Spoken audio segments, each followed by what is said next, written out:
sentiram na pele o regime nazista. Foram expulsos do próprio país e nunca vão esquecer o sofrimento vivido durante a Segunda Guerra Mundial. Mesmo com todo esse histórico de sofrimento, os poloneses que vivem aqui no Rio Grande do Sul cultuam as tradições e se orgulham dos personagens ilustres que de lá saíram. Poucos lembram dos poloneses quando o assunto é imigração no Brasil. Mas antes mesmo de estourar a Segunda Guerra Mundial, eles já vinham para cá em busca de uma vida melhor. A Polônia passava por um período de extrema miséria quando os primeiros imigrantes embarcaram para o chamado Novo Mundo.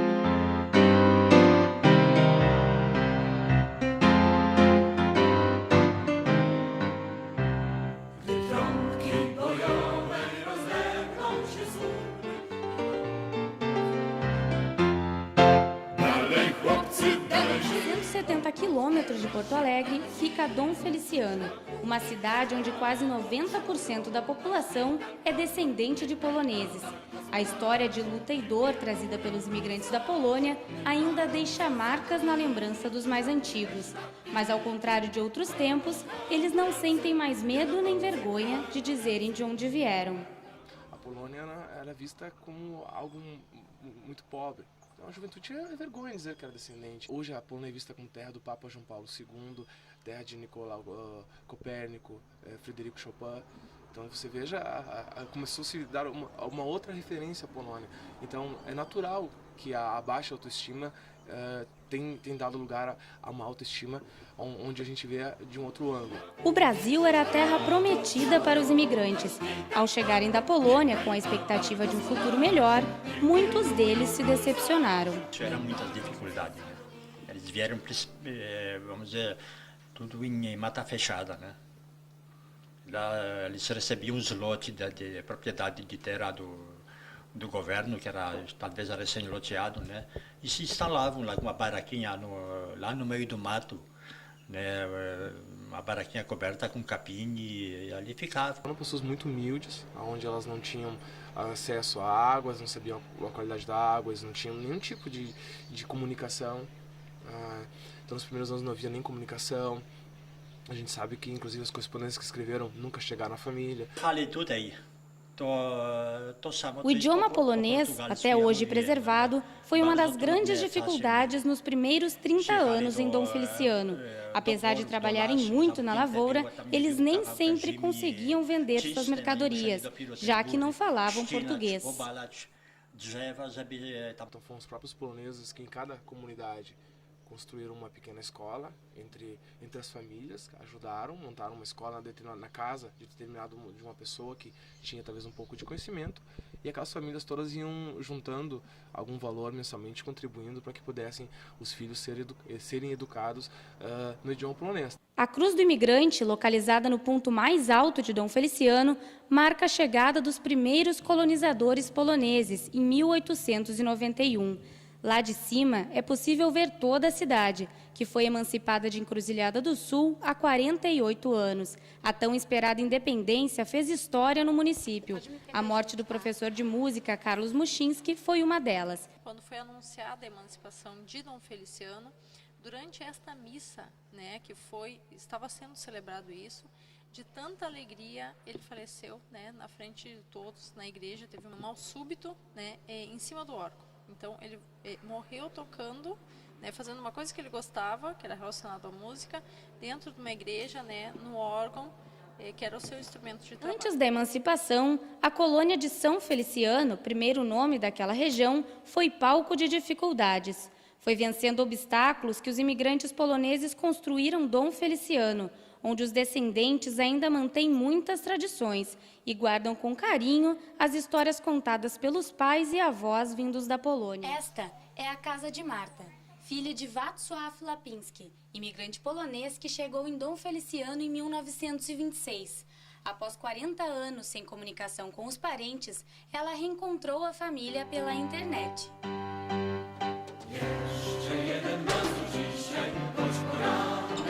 Procura-se família Lapinski.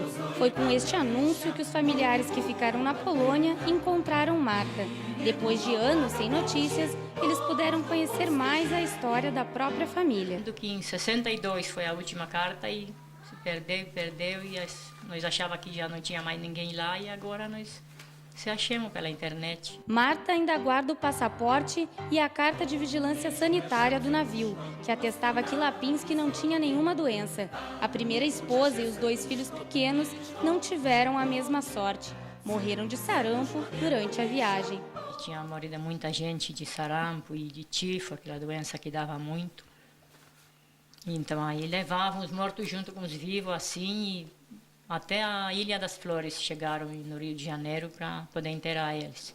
Ela conta que o que mais marcou a chegada de seu pai ao Brasil foi a perda de sua gaita, seu instrumento de trabalho. Então ele perdeu aquela gaita e depois o tio trocaram as bagagens dele, depois o tio dele voltou de novo para lá para destrocar as bagagens e conseguiu a gaita de volta. O que foi que ele pensou, o que ele sentiu, o que ele resolveu fazer? Ele se sentiu muito triste, decepcionado, né? Que já perdeu a família, depois perdeu a gaita. Diz ele, meu Deus, onde é que eu me meti?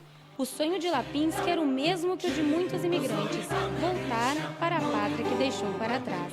O dia que ele morrer, nós vamos enterrar ele aqui, mas a alma dele vai para a Polônia.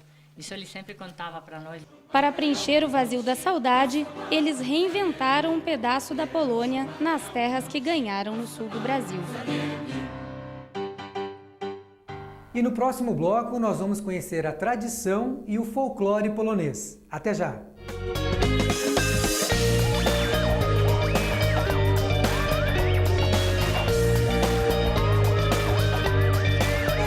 Preservar a cultura, incorporando hábitos gaúchos, são costumes e já fazem parte do dia a dia dos poloneses de Dom Feliciano. Quem são eles?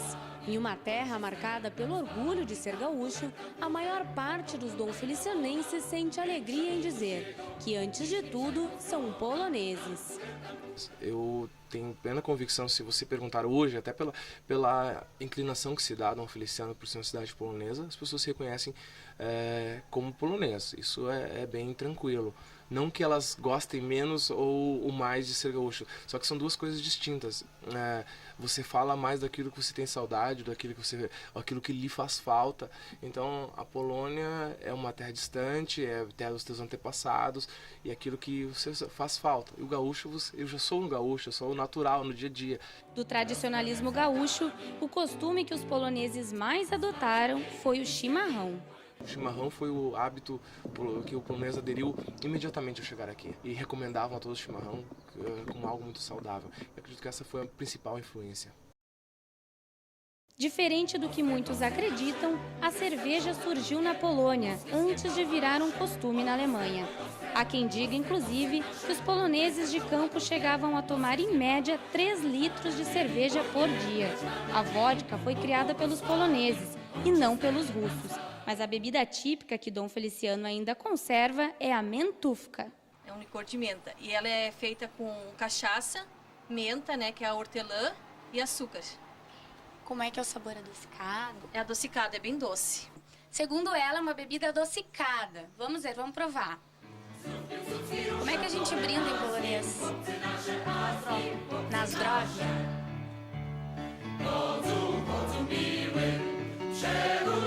É doce mesmo, um pouco forte. Mas doce. Ela tem que ser consumida em que época do ano? Mas é no inverno, né? E bem gelado. Na Polônia, a cultura da mentufka já se perdeu e é conhecida apenas pelos mais idosos. O curioso é que os domfelicianenses que visitam o país de origem é que levam a bebida como presente. Estou aqui com a integrante da Braspol, Jurema Mesquita, que vai me apresentar um prato típico polonês, pierogi. Como é que é o pierogi? O que é essa receita? Essa receita, assim, é um pastel, em polonês é o pierogi. E tem opções, pode fazer o recheio doce, salgado, com frutas. Originalmente, o pierogi é um pastel de queijo cozido, mas no Brasil ele também costuma ser servido frito. Os recheios mais comuns são feitos de ricota caseira, que podem levar um tempero salgado ou doce. Chegou a hora então de eu provar o pierogi. Esse aqui então é? Esse é o doce cozido. Então eu vou começar pelo doce, vamos ver se é essa maravilha então que vocês estão me dizendo. Como é que a gente faz? O que é esse molho? O molho é nata batida, para que ela fique bem cremosa, com açúcar e a canela moída. Daí é um molho que a gente coloca por cima. O certo mesmo é servido bem, o pirogue bem quentinho. Não é que ele fica... certo. Jak tam smakujesz? Ela perguntou se você está gostando do pirogue, o que achou? Se é realmente bom? É realmente muito bom.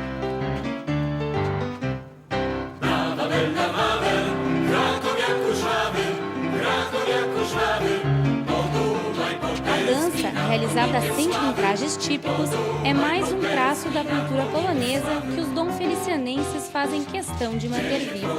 As características dos passos variam de acordo com a região da Polônia de onde vieram. Em Dom Feliciano, as coreografias e as roupas são inspiradas nos costumes da Cracóvia.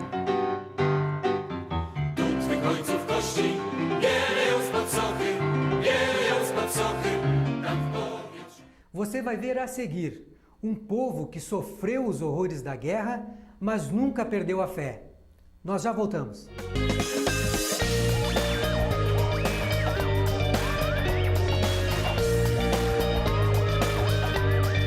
A religião sempre esteve presente na vida dos poloneses. Em Dom Feliciano, a construção da Igreja Matriz seria um verdadeiro exemplo de fé. A religiosidade foi uma das heranças mais fortes que os poloneses deixaram para Dom Feliciano. O Santuário de Nossa Senhora da Częstochowa é um dos poucos no Brasil que segue o mesmo ritual realizado na Polônia. Todos os dias, o quadro da padroeira é aberto pela manhã e fechado ao final da missa celebrada à noite, acompanhado de orações e de um hino conhecido como fanfarra.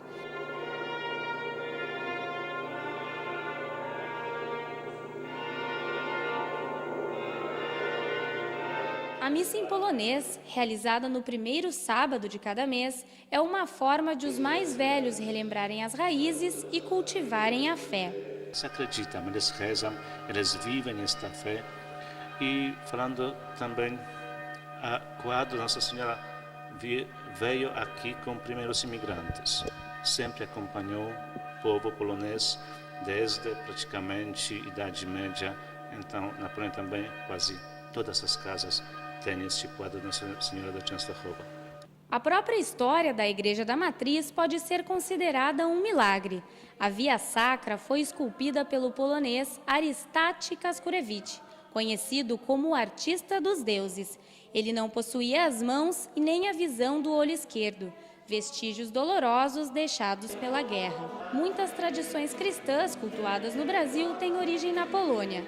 O Natal só passou a ser comemorado no dia 25 de dezembro, depois da chegada dos poloneses.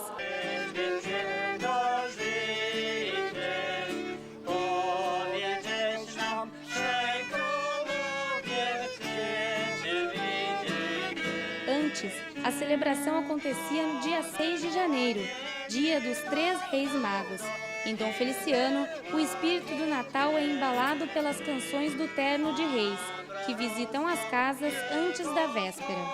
Visitar as casas, como a gente faz, que a gente vê o pessoal se alegrando, aquela alegria que a gente vê no rosto deles, para nós é gratificante. Então essa troca de sentimentos a gente vê no coração de cada um. Que quando nós estamos entrando na própria sua casa, nós estamos anunciando o nascimento de Jesus. A Páscoa também é significativa em Dom Feliciano. O momento que simboliza a ressurreição de Cristo vem acompanhado de uma cultura milenar, o pisanque. A cultura do pisanque é a arte milenar da pintura em ovos, né? É uma tradição muito antiga que os poloneses aqui em Dom Feliciano ainda estão preservando. Essa tradição ela tem uma importância muito grande em relação a presentear alguém na Páscoa, porque você não está apenas dando um ovo colorido para alguém, mas sim ele tem símbolos e cada desenho representa alguma coisa. As flores representam felicidade, traços, né, redondos, eternidade, luz, enfim. São vários símbolos que você está ofertando para alguém. Embora os poloneses sejam um povo profundamente católico, os dom-felicianenses aceitaram de braços abertos Francisco Valdomiro Lorenz, um médium espírita. Conforme Luciana, Lorenz falava mais de 100 idiomas e entre as várias obras de caridade que fez em Dom Feliciano está a criação do primeiro dicionário polonês-português, que escreveu ao chegar na cidade. Foi com a ajuda de pessoas como Lorenz que os imigrantes conseguiram superar o sofrimento de uma vida dura e caminhar em direção a uma vida melhor. Assim, tinha um carinho muito especial por ele, por essa ajuda que ele prestava. E ele nunca cobrou nada, né? Ele tinha esse diferencial. Como dizem, ele nasceu pobre, morreu pobre, porque ele nunca cobrou. Se queriam ajudar, o ajudavam, né? Senão ele não pedia nada em troca.